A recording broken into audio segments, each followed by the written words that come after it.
Precious Chimaobi a le don de filer des fibres synthétiques pour en faire des perruques. Le maître tisserand, comme on l'appelle affectueusement, fait le commerce de tout ce qui concerne les cheveux. Son magasin est un incontournable dans tout ce qui a trait aux cheveux tressés à la main, les perruques, les extensions, les shampoings, les solutions défrisantes et bien plus encore.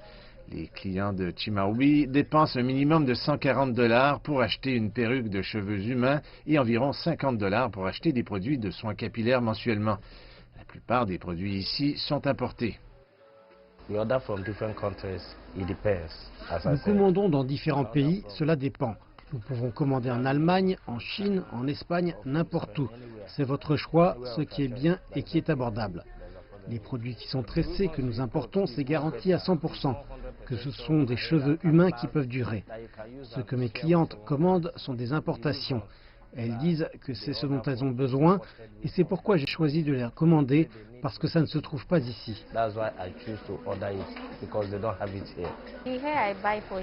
Les cheveux que j'achète ici, ils sont vraiment bons, leurs perruques sont vraiment bonnes, les boucles, tout est vraiment bon. Je n'ai pas eu de mauvaise expérience, ils sont vraiment bons. Je choisis généralement des cheveux pour ajouter sur la partie avant de ma tête. Le Nigeria possède l'une des plus grandes industries de la coiffure et de la beauté en Afrique aux côtés du Cameroun et de l'Afrique du Sud. Euromonitor International estime que 1,1 milliard de dollars de shampoings, produits défrisants et lotions capillaires ont été vendus dans les trois pays rien qu'en 2013.